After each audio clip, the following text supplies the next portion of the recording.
Vivim en una època de canvis accelerats i transformacions profundes que afecten els nostres comportaments, valors i relacions. Però què està passant realment a la societat? Quins factors expliquen aquests canvis i quines són les seves conseqüències socials? Per donar resposta a aquestes preguntes parlarem avui amb l'Associació Economia del Bé Comú i amb experts de diversos àmbits. Ho fem amb l'objectiu d'obrir un espai de reflexió i de debat per repensar l'economia i jugar-la i entendre-la deixant enrere la competició feroç i els beneficis a qualsevol preu. Aquest primer podcast d'Economia en Joc és una oportunitat per entendre els reptes actuals i promoure un futur basat en valors que fomentin el bé comú. Ens endinsem en el tema d'avui, l'economia del bé comú. Tenim a l'estudi 4 convidats i convidades d'excepció que ens guiaran en aquest joc. Us els presento ara mateix. Comencem per la Montse Junyent. Ella és llicenciada en Administració i Direcció d'Empreses i MBA per ESADE, professional del màrqueting i gestió de projectes amb més de 20 anys d'experiència en empreses d'àmbit multinacional. És consultora de l'economia del bé comú. Benvinguda, Montse. Hola, moltes gràcies. Tenim uns quants llibres escrits. Digue'm en un. Per exemple, Això no canviarà sol, que és un al·legat per canviar l'economia. I un altre, que us el dic jo, Vull ser economista. Sí. Així que venim a passar-nos-ho bé també i explicar-nos i aprendre molt de la Montse Junyent. També tenim José Carlos Ramos, enginyer de telecomunicacions, ex-MBA, màster en supply chain i doctor en organització d'empreses. Actualment està vinculat a la Universitat Oberta de Catalunya com a professor i investigador en l'àrea d'economia i empresa. Benvingut. Bones tardes. José Carlos. Gràcies. També venim amb la intenció d'explicar i molt extensament de què estem parlant quan parlem de l'economia del bé comú. Sí? I tant, i tant. Ens acompanya també Ferran Puig, enginyer superior de telecomunicacions, director de revistes tècniques i professionals. Benvingut, Ferran. Bona tarda. Com estan els ànims? Prou bé, de moment. Amb ganes de discutir. Sí. I també Lluís Casado. Ell és llicenciat en Ciències Econòmiques i en Psicologia, certificat com a psicòleg clínic, psicoterapeuta, coach i formador. Déu-n'hi-do, Lluís? Déu-n'hi-do. Són cosetes que ens aportaran moltíssim al llarg d'aquest podcast. Espero. Abans d'entrar en matèria, escoltem, si us sembla, el que pensa la gent del carrer quan els hem preguntat què és això de l'economia del bé comú. Doncs no tinc ni idea. No És la primera vegada que ho escolto. El nom diu una economia que serveixi per tots. Però entenc que també, a part de que serveixi per tot, que sigui per tothom igual. No ho sé. Que realment les empreses no han de tindre tants milions de beneficis, sinó que han de repartir-los una miqueta. Vull dir que realment no te'ls emportaràs a la tomba mai més. Vull dir que em sembla correcte que la gent reparteixi els diners en beneficis socials, en infraestructures, en escoles, en el que sigui, perquè són molts milions els que guanyen. Són molts milions els que guanyen. No sé si això ja ens dona un punt de sortida en aquesta primera pregunta que et volia traslladar, Montse, de què estem parlant. Fes-nos una pinzellada ràpida per a aquells que no sàpiguen del que estem parlant, del que és exactament l'economia del bé comú i quin és el seu origen amb la figura de Christian Felber, sisplau. Doncs sí, fixa't que amb el que hem sentit del que deia la gent sobre l'economia del bé comú, sembla que és fàcil definir o saber què és economia, és fàcil saber què és bé comú, però quan ho posem junt, aquí tots ens entrebanquem i no sabem ben bé com definir-ho, no? Va ser, Christian Felber, que l'any 2010 va publicar un llibre que és l'economia del bé comú, on hi va volcar les seves reflexions sobre com hauria de ser una economia més centrada en les persones i que tingués en compte els límits ecològics del planeta. Però a partir d'aquí s'ha format un moviment i en aquests 15 anys ha sigut el moviment el que ha anat donant forma també a aquest nou model econòmic, no? No sé si pots explicar-nos alguna coseta més, José Carlos, sobre com encaixa aquest model en un món real, no? Amb aquests gegants corporatius i amb una economia global tan accelerada com la que tenim actualment. Bueno, jo crec que encaixa molt, no? Primer, felicitar-te per aquest programa, perquè penso que realment l'economia no és una cosa exclusiva d'economistes, sinó que tothom fem economia. I en aquest sentit, complementant una mica el que deia la Montse, tampoc m'estranya que la gent no sàpiga què és l'economia del bé comú, perquè al final tot allò que vagi cap al bé comú i que estigui en la nostra societat ja és part de l'economia del bé comú, és a dir, no cal posar una etiqueta. Allò que està pensat de forma sostenible, que respecta a les persones, que respecta el medi ambient i que no només busca el benefici. És a dir, és això que les teories econòmiques parlen de la triple sostenibilitat, no? Econòmica, ambiental i social.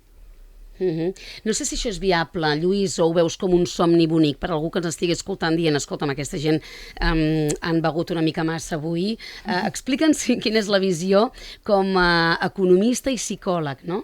Explica'ns, com ho veus? A veure, és una mica utòpic avui per avui? Sí. És necessari? També. És urgent? Sí. Deixa'm que comenti un parell de coses. De fet, l'economia històricament sempre, teòricament, ha buscat el bé comú. A mi a la facultat em deien que l'economia era la ciència que intentava l'assignació òptima de recursos escassos. Bueno, se suposa que aquí hi ha un punt de cerca del bé comú. No? Després les coses s'han anat complicant. No? Però jo crec que el que s'està dient l'economia del bé comú és, escolta, per què no parem un moment, reflexionem cap a on ens porta el model actual i veiem què hem de canviar? Perquè l'economia del bé comú no és una economia revolucionària, no qüestiona el model de mercat. El que ens diu és, com qualsevol model, té efectes secundaris que cal tenir en compte i anem a veure què podem fer. Clar, no sé si en Ferran estaria d'acord amb això, de que no qüestiona el model actual, perquè, esclar, aquí hi haurà gent que s'estarà espantant, no?, d'aquestes grans corporacions que ara vinguem a parlar-los de l'economia del bé comú, en proa de què? A veure, jo penso que el que fa l'economia del bé comú, d'alguna manera, és legitimar el model actual, fent creure una cosa que és molt difícil de mantenir dintre del propi model.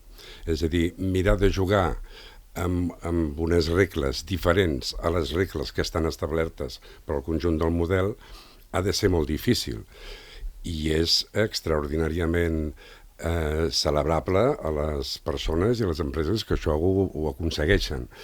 Però a mi se'm fa difícil d'entendre bàsicament en funció de l'entorn, no tant del que passa dintre l'empresa, sinó en funció de l'entorn en el que l'empresa està incerta, no? Perquè, en general, a les empreses, en els llocs d'alta direcció, es necessita, el sistema selecciona cap a unes característiques personals que són bastant diferents de les que l'economia del bé comú pretén.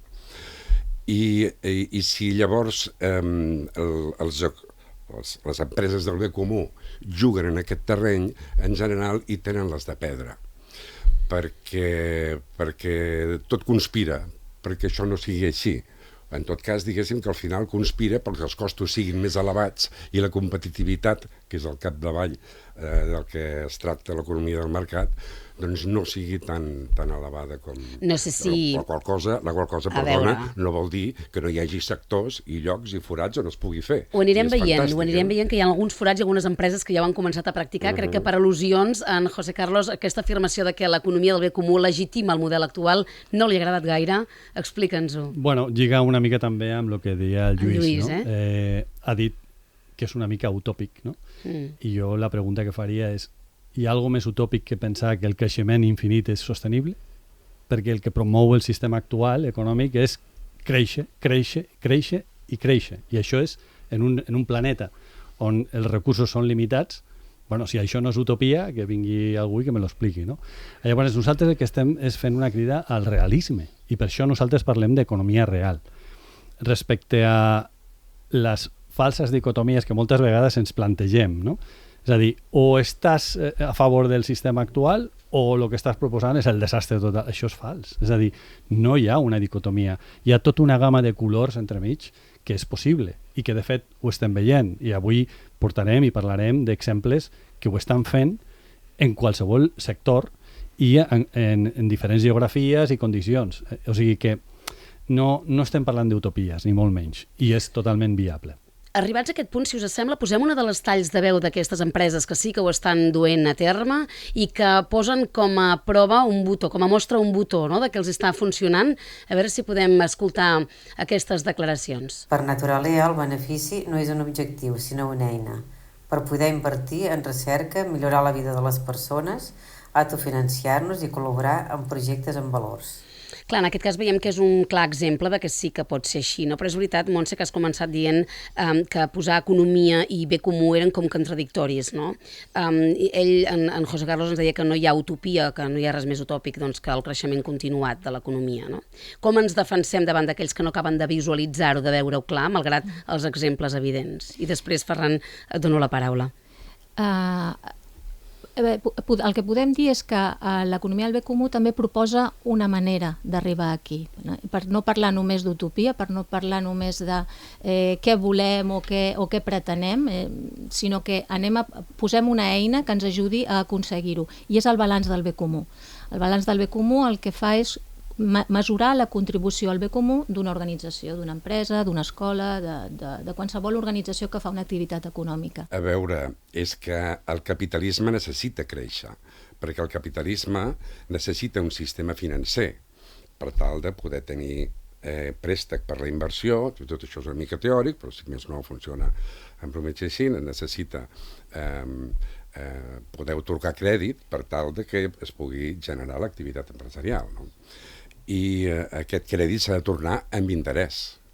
Els bancs, bàsicament, el seu principal ingrés és aquest interès que rep.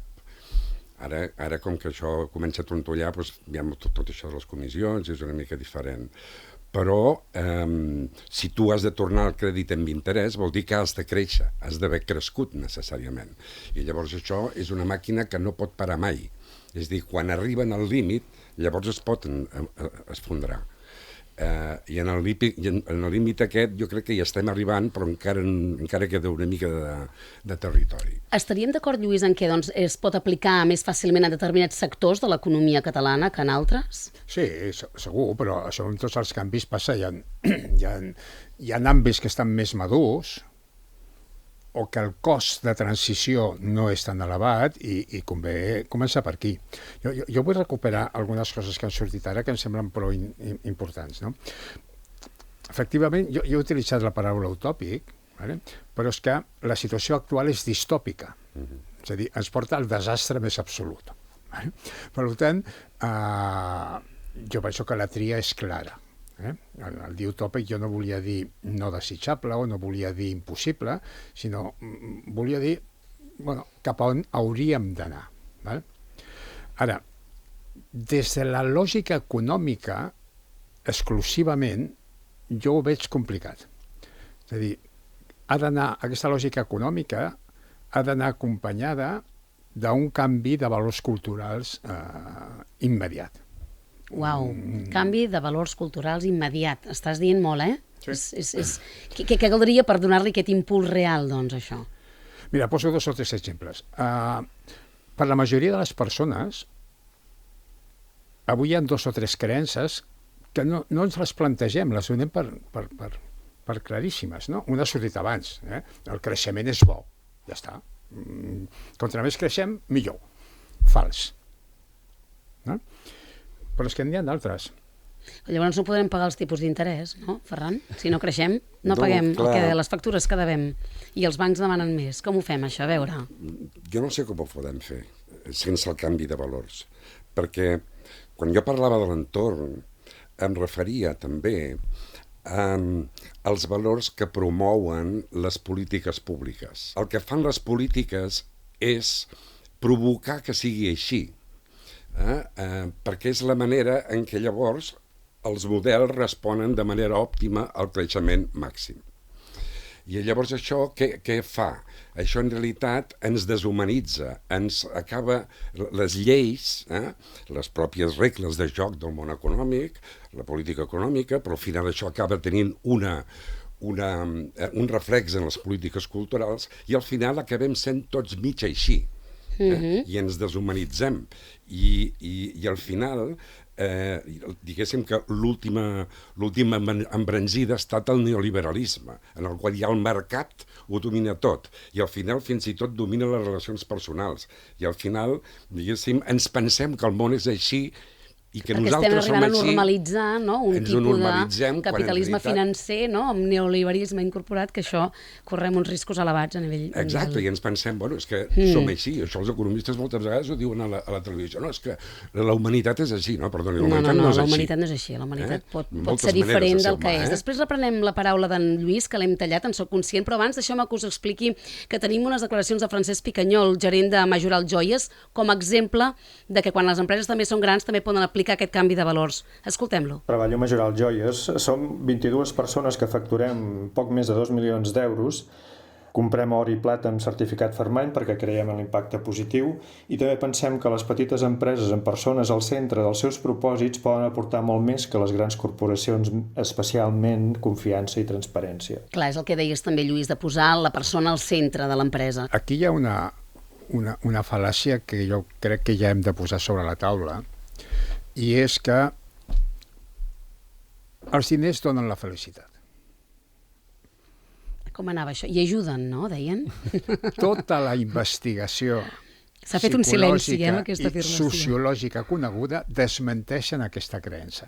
Però fixeu-vos que està molt integrada a la nostra societat. Cert, Val? cert. És a dir, tota la investigació coneguda, ja des dels anys 50 del segle passat, ens diuen que la manca de diners genera infelicitat.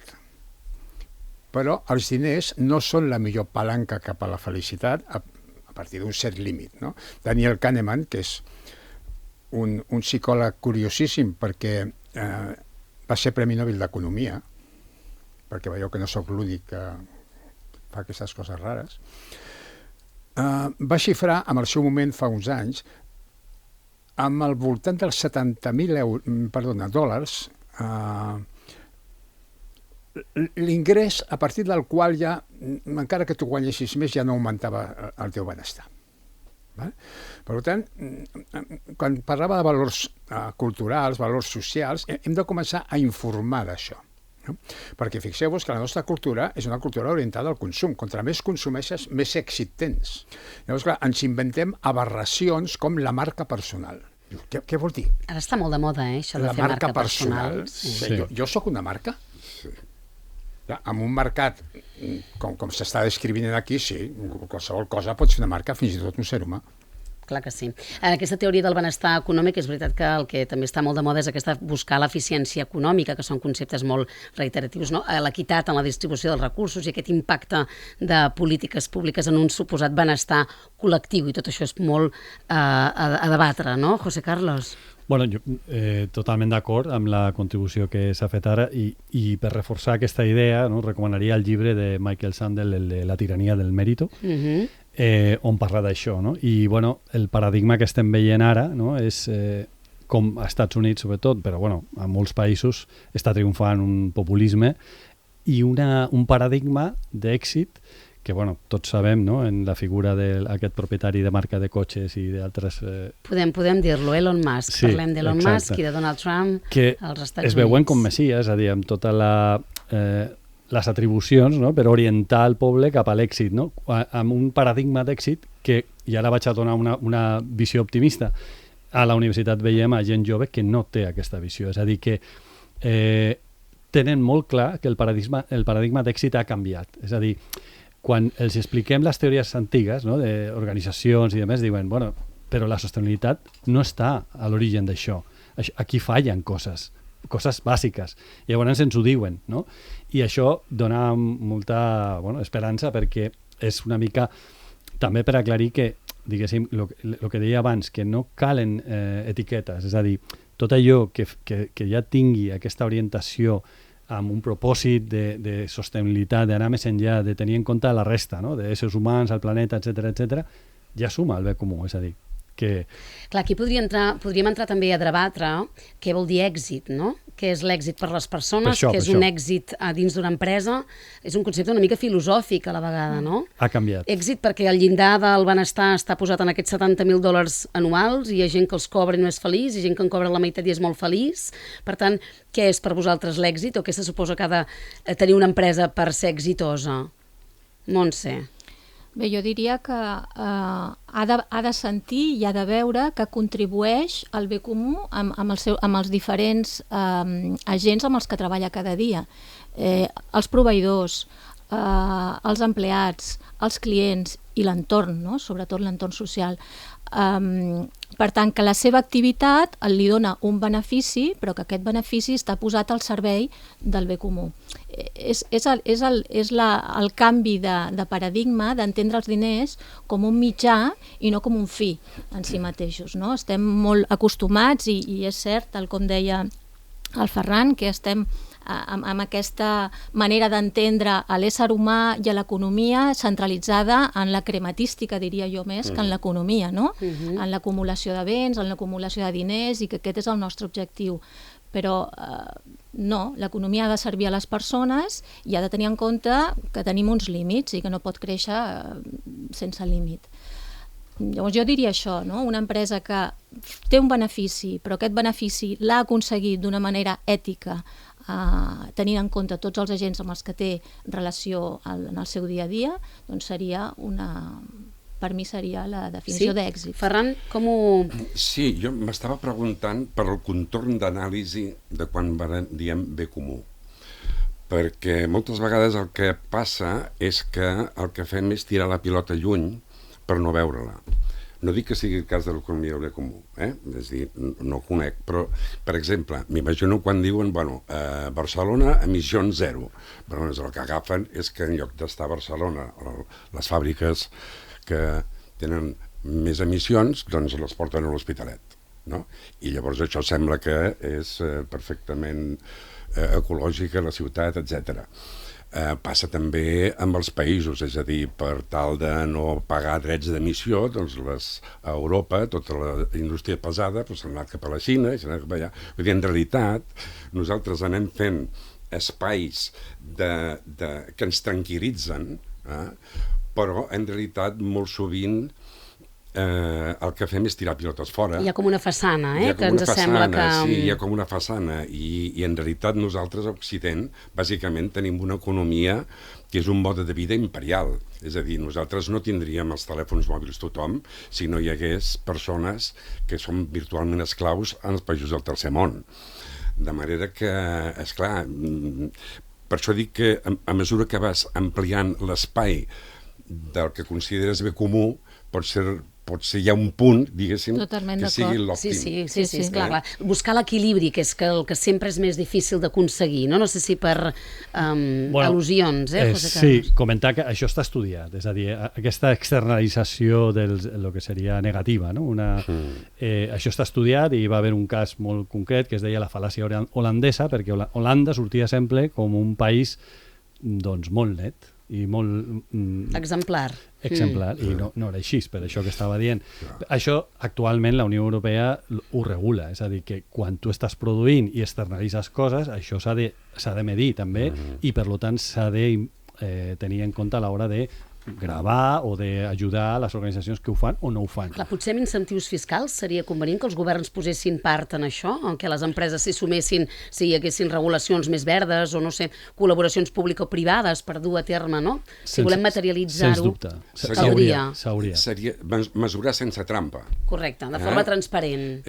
Sí, perquè si calculem, per exemple, les emissions que té un país, des del punt de vista de la producció, li pot sortir molt baix, però des del punt de vista del consum, és a dir, de les emissions que està fent a altres països, dels quals després n'importa els productes, llavors això pot ser perfectament el país més contaminant del món. No? Clar, però estem demanant canvis culturals, canvis de la gent, canvis dels governs. No sé, Lluís, si això la gent està preparada per entendre i abraçar aquest nou model? Ho hem d'explicar, perquè és beneficiós.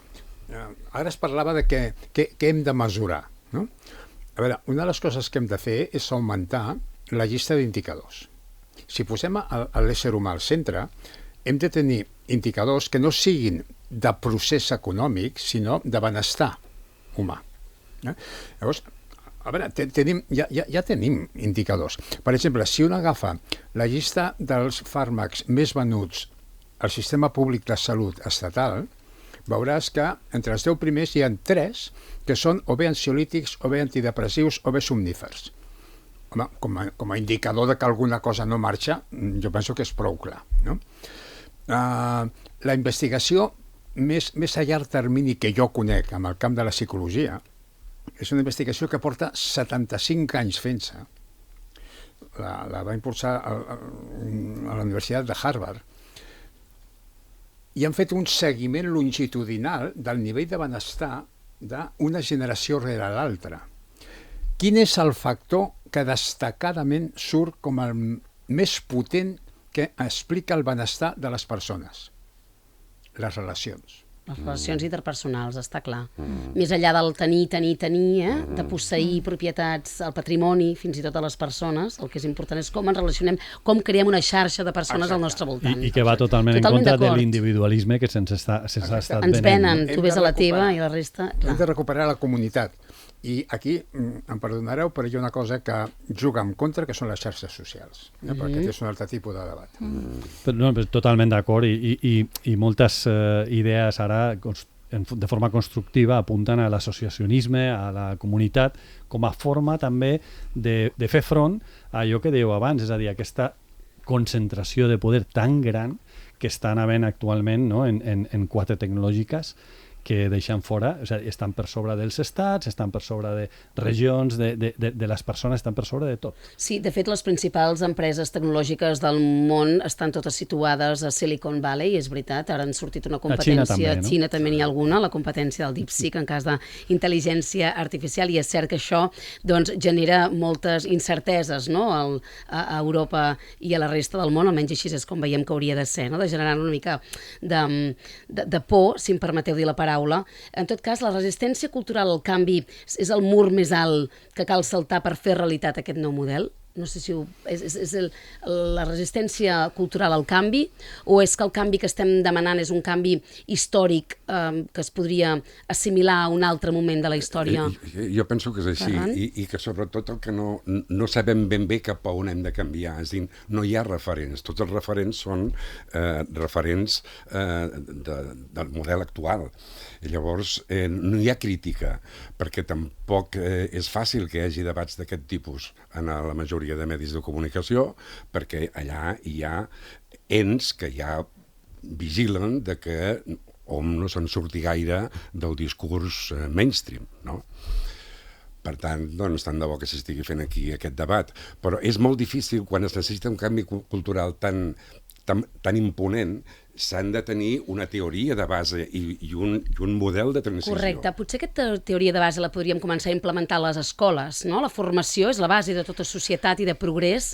Per tant, què us sembla si escoltem ara mateix a l'Oleguer Salvador, director de FEDAC Escoles? A l'escola l'àmbit econòmic ha de ser un eix més de la transformació de la nostra manera de fer i de com l'escola interactua amb l'entorn. Per tant, ha de formar part de la nostra cultura o del nostre propòsit compartit. En aquest sentit, tant els alumnes com el professorat i el personal d'administració i serveis entenem que la gestió econòmica en la nostra part que ens correspon a tots ens afecta. Aleshores, la gestió sostenible i compromesa, està clar que pot haver-hi qui pensa que això és una pèrdua de competitivitat. En el nostre cas, per això, si ho pensem en global, entenem que no. Com a Fundació FEDAC entenem que els valors que ens defineixen allò que fem i com ho fem han d'estar en coherència amb la relació amb els alumnes, amb les famílies i amb els proveïdors. En aquest sentit, hem de ser exigents i transparents amb el nostre projecte i amb el nostre propòsit. De fet, ens estem adonant que cada cop hi ha més empreses o cooperatives o fundacions preocupades pel bé comú i que en aquest sentit estem en sintonia. I aquí es tracta d'anar trobant col·laboradors i partners. De fet, el canvi comença en cadascú de nosaltres. Per tant, en aquest sentit, plenament d'acord amb el que és el nostre propòsit educatiu fundacional, doncs el bé comú està present en la gestió del dia a dia. Un molt bon exemple, des de la base, des de les escoles. José Carlos, quantes empreses hi ha actualment que estan duent a terme aquesta economia del bé comú de forma real, fehaciente? Sí. Aquí a Espanya, poques. Quantes? Que tinguem constància nosaltres pot haver unes 50 o així. Una cinquantena d'empreses. Però diguéssim que han fet el balanç del bé comú, que fins i tot han estat auditades de forma externa, però per exemple, Alemanya, Suïssa, altres països que porten ja milers, ¿vale? Pensa que el 2015 la Unió Europea ja va explicar que el model proposat per l'economia del bé comú era un model a seguir pels estats membres, no? Deixa'm puntualitzar una cosa respecte a un tema que ha sortit abans, i és com comencem, no? I jo crec que estaria molt bé el tema de tenir a lo millor beneficis fiscals i tal, però jo crec que el primer pas és reconèixer que hi ha organitzacions que ja estan fent això, a pesar de tots els problemes que ens estaven dient aquí, és a dir, que estàs competint en un mercat feroç en el qual moltes vegades no hi ha escrúpols, és a dir, que els hi dona igual si contaminen, si no contaminen, si exploten a persones o no, quan han de fer un producte, no? Llavors hi ha empreses que estan demostrant que són rendibles i que a més ho fan de forma sostenible, econòmica i socialment. Això és el primer, aquest reconeixement. I després ja podem anar a promoure mesures concretes, com per exemple aquesta, no? la que deies de beneficis fiscals, però abans, potser que això, fins i tot que l'administració reconegui que aquelles empreses que ja estan fent aquest esforç tinguin una preferència a l'hora de qualsevol cosa, ja sigui una licitació o de representar qualsevol sector. Per una altra banda, dir que també, tots els que heu llegit el llibre de l'economia del bé comú, no? I ara aprofitaré també per dir una notícia xula, però dir que hi ha mesures concretes, és a dir, per exemple, per a les organitzacions, algo que està molt de moda ara, no? I és tenir clar que la diferència salarial entre el sou més alt i el més baix, doncs, potser no té sentit que sigui de 20 vegades de diferència, és que no té sentit. Però estàs demanant que els que cobren molt deixin de cobrar tant perquè els que cobrin menys cobrin més. Bueno, José Carlos, és una redistribució de riquesa, igual que una altra que és perquè és un tema que ara està molt en boga, que és el tema de limitar les herències. És a dir, té sentit, no?, que estem creant unes classes socials a partir de l'herència, doncs potser cal limitar. És a dir, per suposat que si tu has treballat i els teus fills han d'heredar, però té sentit que heredis més de 10 milions d'euros, ¿vale? Són mesures... Requisaries les herències? Fent amics, més amics. No. No, de fet... No, està bé com a reflexió. Pensa que el debat sobre la taula és si l'impost de successions sí o no, eh? És a dir, que tu ja vas molt més enllà i és aquest fet de dir... Tu has començat en l'habitatge, que també és un tema... També és un temazo, exacte. Escolta'm, no sé si les aliances internacionals, Montse, seria una altra possibilitat, tenint en compte que hi ha països que ja ho duen a terme, això, i esteu treballant? Sí, des de la Federació Internacional de l'Economia del Bé Comú es treballa de manera transversal en diferents països. Nosaltres aquí, l'Associació Catalana, doncs estem permanentment en contacte amb ells. S'està creant una acadèmia també per donar formació, com dèiem abans, és important la formació sobre tots aquests temes, divulgar l'economia del bé comú i en definitiva, abans dèiem, hem plantejat, no?, la distopia en la que estem i la necessitat de canvi, tenir en compte que les empreses al final són persones. Estem parlant d'economia, d'empreses com a conceptes allunyats del dia a dia, però que són persones. I les persones ens movem per valors.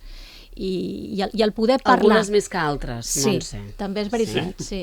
No, val la pena tenir en compte que hi ha gent que no té els valors tan clars o que els seus valors són diferents als nostres. Sí, però poder parlar amb una empresa de valors, això dona un sentit també al propòsit de l'empresa i al sentit de pertinença de les persones que treballen en aquella empresa, que també cohesiona els equips, que també fa moure temes. O sigui, poder parlar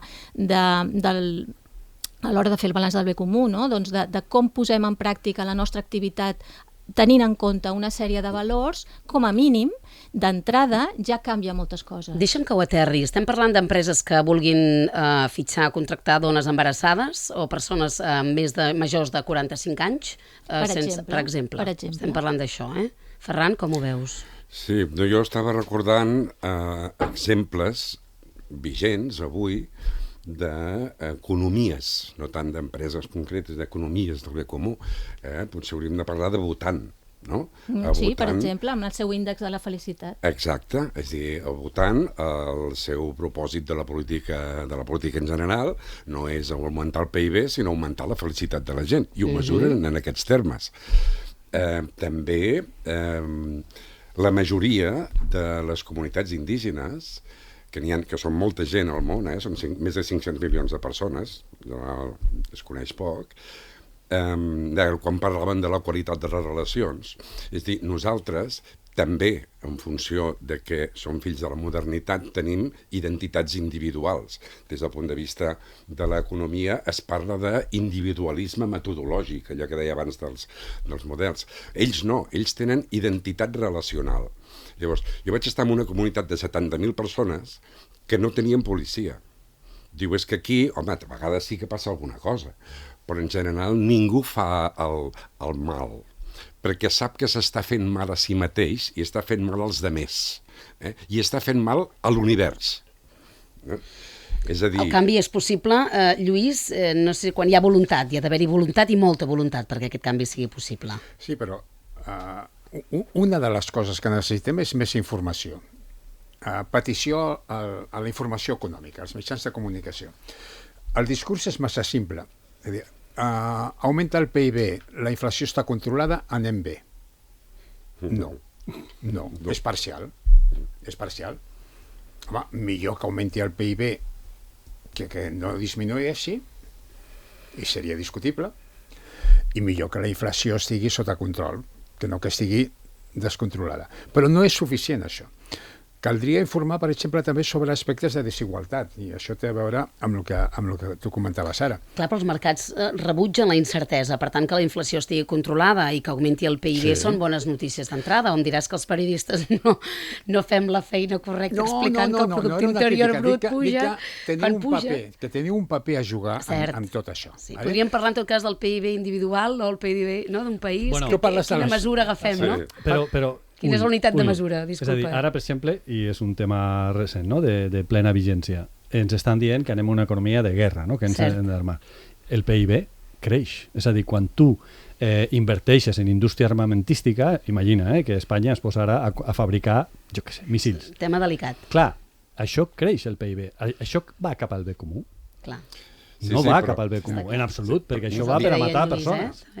Ningú inverteix en armament, es gasta. Es gasta, la inversió té una torna, el cost-benefici. Quin és el cost-benefici de primer de carrera? I a més és una cosa curiosa. Endavant. Sí, ara quan parlant de creixement, he estat mirant això els ingressos que donen la màxima felicitat, no? És a dir, llavors ho he de dir en dòlars internacionals ponderats per al poder de compra. Llavors és per tant no ho canvieu a euros, és una altra història. Però en tot cas està entre 20.000 i 30.000 dòlars internacionals. I a partir de 30.000 disminueix la satisfacció vital. Disminueix perquè la qualitat de les relacions es deteriora, etc. Llavors he mirat... Tens uns oïdors ara preocupats per aquesta xifra que ens acabes de donar ara, Ferran. Espera, llavors he mirat a Espanya quin és aquest valor, i resulta que estem al voltant de 55.000 de dòlars de paritat de poder de compra per càpita. De manera que ja estem per sobre, o sigui, estem en zona de que com més sigui, més infeliços som. De manera que com més creixem, pitjor.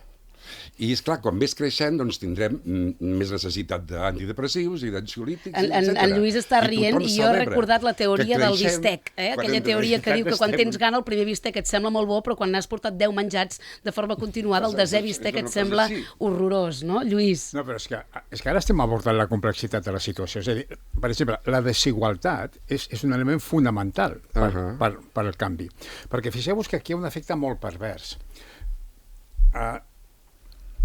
Per les úniques persones que el diner és un gran motivador, el creixement és la solució, són les persones que en aquests moments estan per sota d'aquests llindars.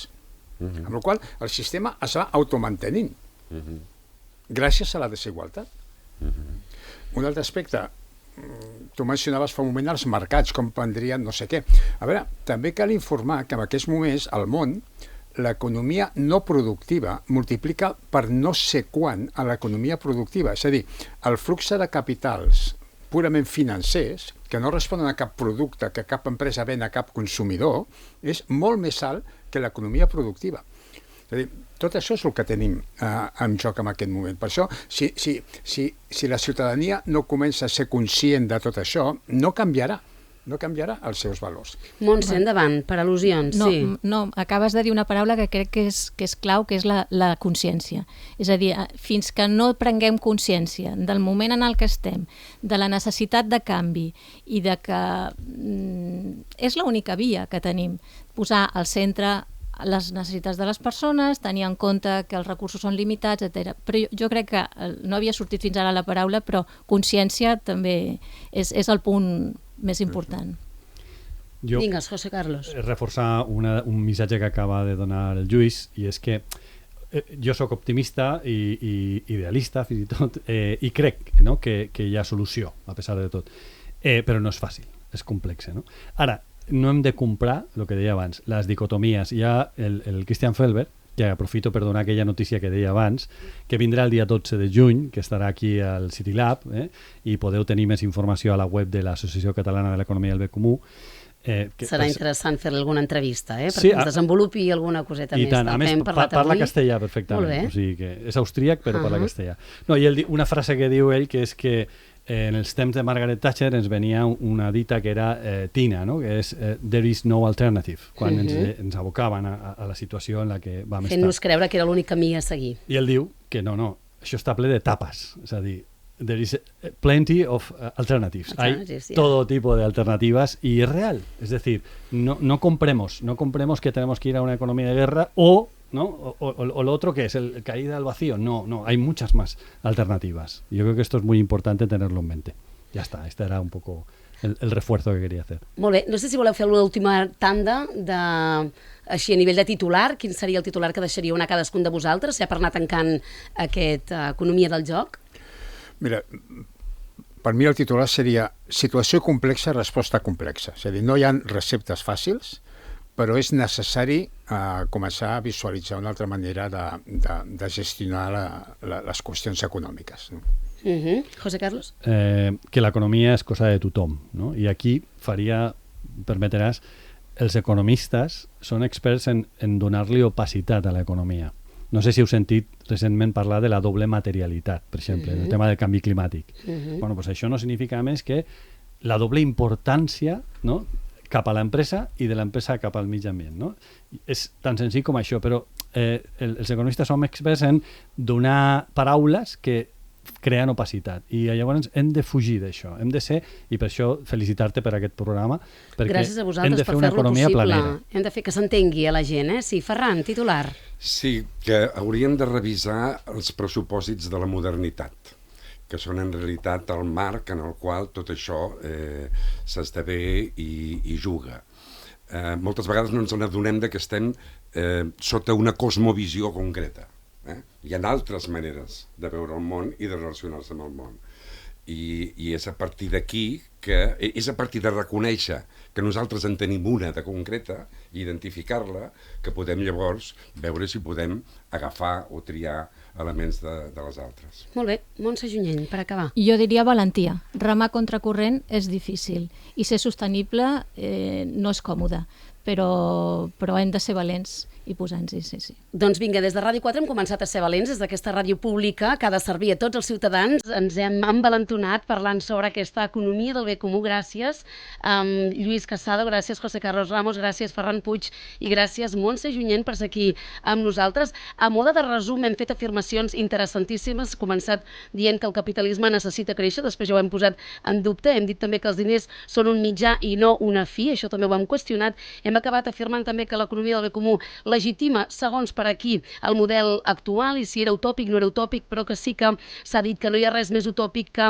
pensar que el pensament o creure que el creixement continu és sostenible, i això ha quedat clar que és una pura utopia, i per tant el sistema es manté gràcies a les desigualtats, i això ens obliga a fer un canvi de valors. Cal un canvi cultural de valors i posar l'home al centre de l'empresa, ens ho deia també el Lluís, per prioritzar sobretot aquests indicadors del benestar i, per tant, recuperar la comunitat.